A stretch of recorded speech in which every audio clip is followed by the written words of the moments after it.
Time and tide. Mastering time expressions for describing processes. Hello language learners, welcome back to our channel. Today, we are diving deep into the fascinating topic of time expressions for describing processes.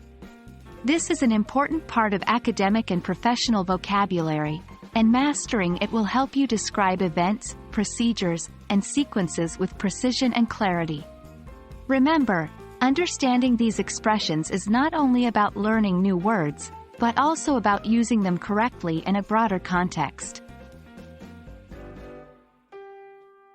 Time expressions are phrases that give us information about the time when an action occurs or a process takes place. They can be very specific, such as, at 3 o'clock, or more general, like, in the afternoon. However, when it comes to describing processes, we usually use time expressions that highlight the sequence and duration of actions. Here are some common ones. Initially, firstly, then, next, after that, finally. Let's look at an example. Initially, the water is heated. Then, the tea leaves are added. After that, it is left to steep for 5 minutes. Finally, the tea is poured into cups and served. The above time expressions are quite basic, and they work well for simple processes. But in academic and professional contexts, you might need more complex expressions. Here are a few. In the first phase, stage. Following this.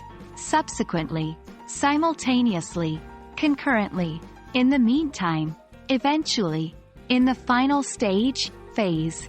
For example, in the first phase, the raw materials are collected. Following this, they are sorted based on quality. Simultaneously, the machinery is prepared. Eventually, in the final stage, the product is assembled and packaged.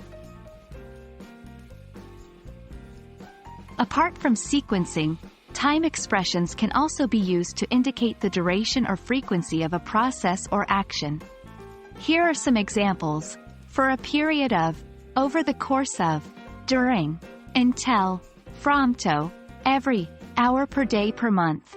Example: the fermentation process lasts for a period of 2 weeks. During this time, the mixture is stirred every 6 hours. We've covered quite a bit today, haven't we?